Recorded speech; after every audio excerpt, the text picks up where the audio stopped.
প্রবাসী প্রতিনিধি মাসুদুল কবির, হানিফ সরকার উজ্জ্বল ও জালাল উদ্দিনের পাঠানো তথ্যচিত্রে প্রবাসের সংবাদ জানাচ্ছেন আরাফাত ইয়াসার।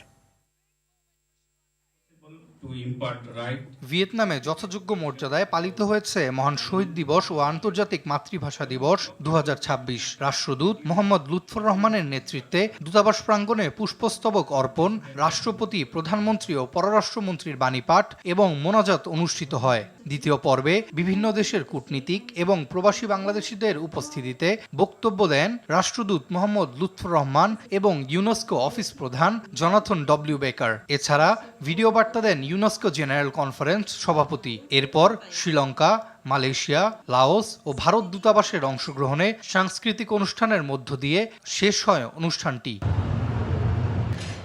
সৌদি আরব 299তম প্রতিষ্ঠাবার্ষিকী উপলক্ষে মদিনা ইসলামিক ইউনিভার্সিটিতে বিশাল পরিসরে আয়োজিত হয়েছে ইফতার প্রোগ্রাম। এতে অংশগ্রহণ করেন বাংলাদেশ সহ 140টি দেশের শিক্ষার্থীরা। আয়োজনে নিজ নিজ দেশের ইফতারের ঐতিহ্য তুলে ধরেন তারা। এতে বাংলাদেশের হয়ে প্রতিনিধিত্ব করেন বিশ্ববিদ্যালয়টির বাংলাদেশি ছাত্র প্রতিনিধি মীর আবদুল্লাহ সাজিদ। অনুষ্ঠানটি পরিদর্শন করেন মদিনা বিশ্ববিদ্যালয়ের ডিন ডক্টর সালেহ বিন আলিয়াল উকলা সহ অন্যান্য উচ্চপদস্থ কর্মকর্তা এবং অতিথিরা।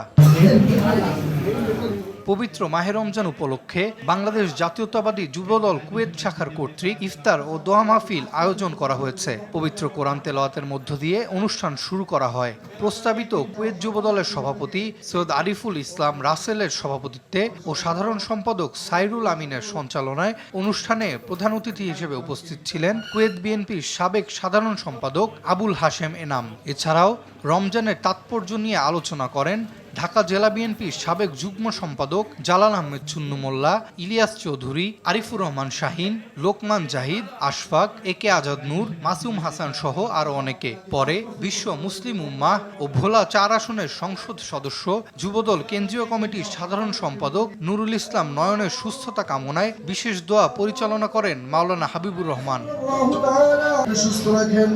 আরাফাত ইয়াসার, RTV।